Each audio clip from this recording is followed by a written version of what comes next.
gang, Luke here with my partners in crime, Frankie and Tennant. Hello. And we are at the conclusion of day 2 of COP29 here in Baku in Azerbaijan, and there's been developments. We left all of you with a bit of a cliffhanger. There was an agenda fight underway yesterday evening, which went on, as you predicted, Tim, for many more hours. Yeah, we got out of that room before things had reconstituted. We only would have had to wait another hour, I think. Yes. But we had cool stuff to go watch.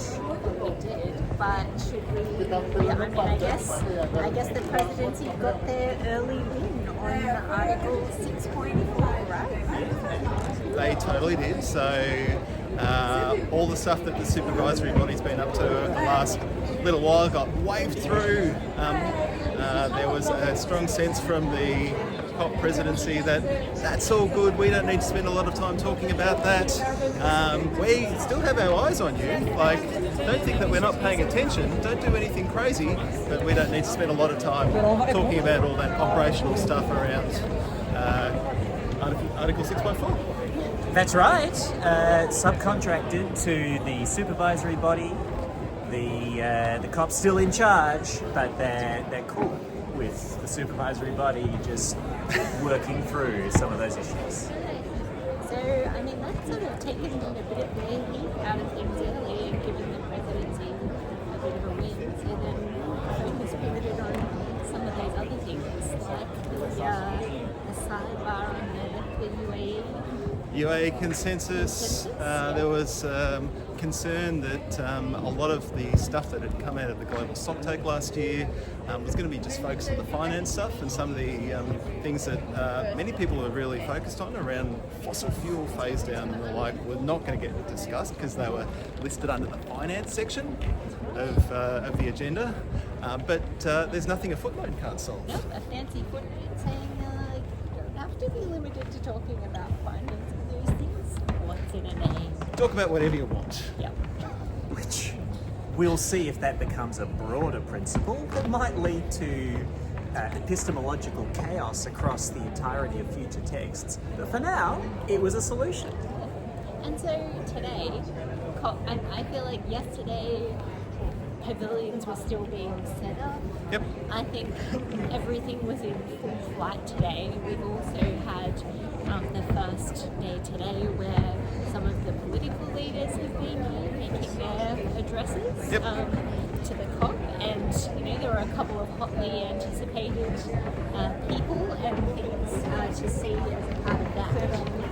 One of the things that I was very keen to go watch and drag Ted along as well was to see the opening of the US pavilion a little earlier this morning. And John Podesta was there, so he's the US presidential advisor on climate change. And I think there's been a lot of anticipation about how the US shows up at this COP, noting the election result, within the last week or so. And was he curled up in the corner? He was not. He was, rocking backwards and arms forwards. outstretched. Basically, one of the first things he said was, the US is here to work. Yep. We want to make sure that we're cementing in the progress that we've made. He talked about the importance of these next rounds of MDCs being 1.5 degrees aligned, and I think we'll probably revisit this whole thread around 1.5, whether that's within or out of reach. So I think I expect us to come back to that. He also emphasised the fact that there's a lot of momentum at the subnational level, at the city level, at business level. We also said the economics of parts of this transition, particularly our renewables, are undeniable, and that will just continue. And I detected some relief, some exhales in the room.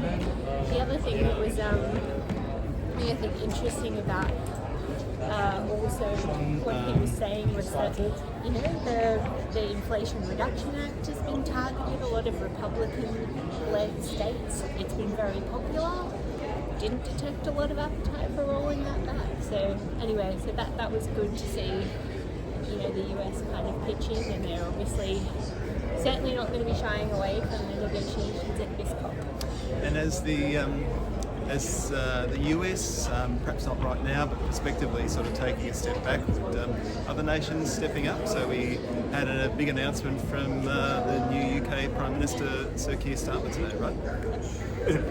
Honking big number, 81% reduction off 1990 levels by the United Kingdom by 2035. That's the big number that's going to be in their NDC. There's a lot more detail to come about their next nationally determined contribution and what the plan will be. But they're out the gates with as the first very big economy, not quite as very big maybe as it used to be, with that big number trying to set the pace for others coming forward next year, leading up to the next big COP30. And it's a big number. 81% is a tough number. It's a big number, even though their current commitment 68% by 2030. So the increment might not seem that great, but once you get past 68-70%, you are getting into the really difficult stuff. The hard to abate. Very hard to abate. They're not like the low-hanging fruit is long eaten. long ago. And we talked not that long ago about the UK closing its last coal-fired power station, even if that was symbolic. So there are very tough things in there for the UK government to consider. The other thing that just while we're on political leader watch as well was that Turkey's leader is here, Erdogan. Yep. And in his remarks, Did he drop a bombshell? well, Did he roll over and cede the field to Australia in its long-standing bid for COP31? he did not. So it doesn't seem that Turkey is any closer at all to conceding or giving away its own bid to host COP31 in 2026.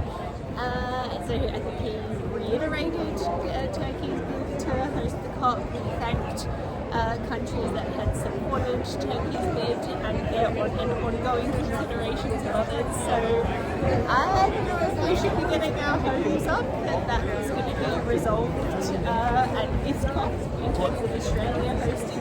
Well, there was a bunch of, I guess, hope that this was something that, like last year, at the end of COP28, so the host in Baku in Azerbaijan for COP29 was announced. We thought maybe that would be happening at the end of this COP, but it's seeming pretty unlikely based on the recent interventions of Erdogan. Yep. It's going to go down to the wire. It feels like it. Well, I mean, with statements like that, it feels unlikely that we're going to get a resolution here in Baku. Yes. Which means maybe sometime in the lead up to next year's COP, but it could be as late as Brazil next year. I'm going to voice absolutely wild and unhinged speculation. That's so unlikely, Tennant. First time ever. Not so many years ago, Turkey held up the agreement of the final decision at the Katowice COP in 2018. They held it up because they insisted on getting deleted from the list of developed countries for purposes of whether you could benefit from climate finance and credit for emissions reduction or not. And it's like a history of playing hardball, but they came around when they had to at the last minute. And who knows, maybe they will come up with last minute demands for Australia to support their bid to not be a developed country or whatever. Yeah. So whatever they do, it'll be hard negotiated. And the other thing we should talk about while we've been here, because it's day 2 of the COP. Yes, the leaders are making their speeches. but also the pavilion programs are kind of in full swing as well. So I mentioned, I'd gone along to the US pavilion opening. I also went along to the Canadian pavilion opening early this morning, and their focus was on support for First Nations transition, and there was some really wonderful remarks from an Inuit chief there. There's a very strong presence of First Nations people today, and some of the There's traffic chaos going on here. We're causing it. People. You're seeing it, ladies and gentlemen. That's right. But we've been along to a cracking few events in the last 24 hours. Sure have. So one yesterday. I mean, we know how to pick the, if not niche topics, let's say emerging. The topics of the future. That's right. So yesterday we went along to one on geoengineering. Solar radiation management. Yep. We've just come out of one on CDR. Carbon dioxide removal.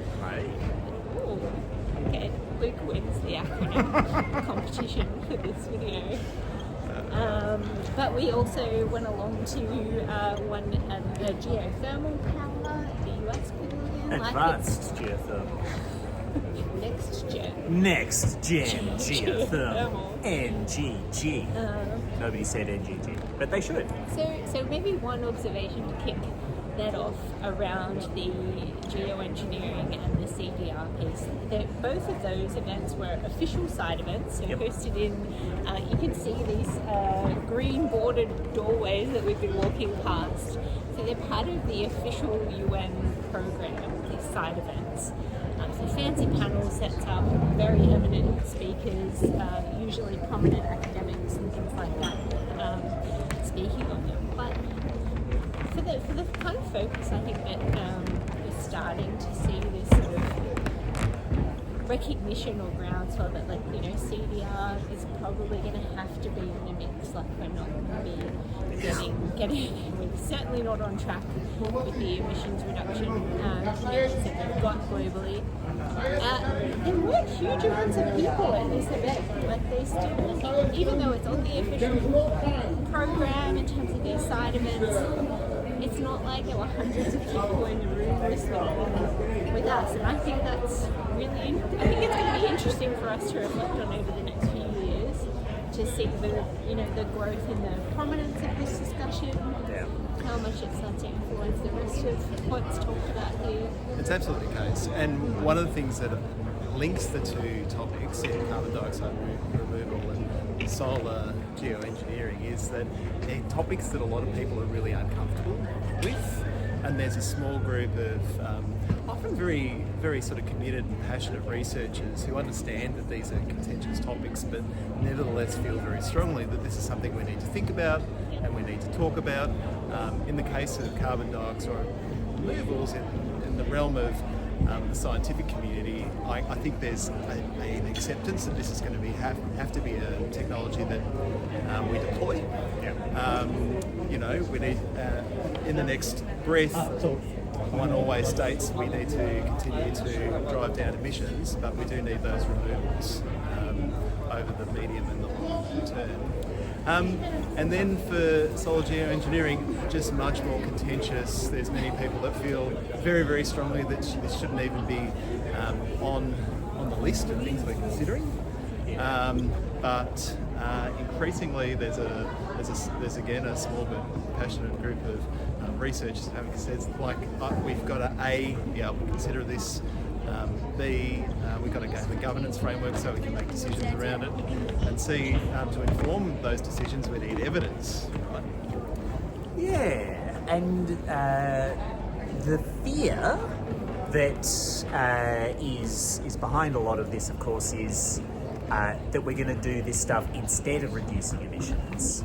I think we're going to have a lot of discussion about that as the extent of speed or not from the United States and others in reducing emissions is in sharp focus over the next 4 years. Stay tuned.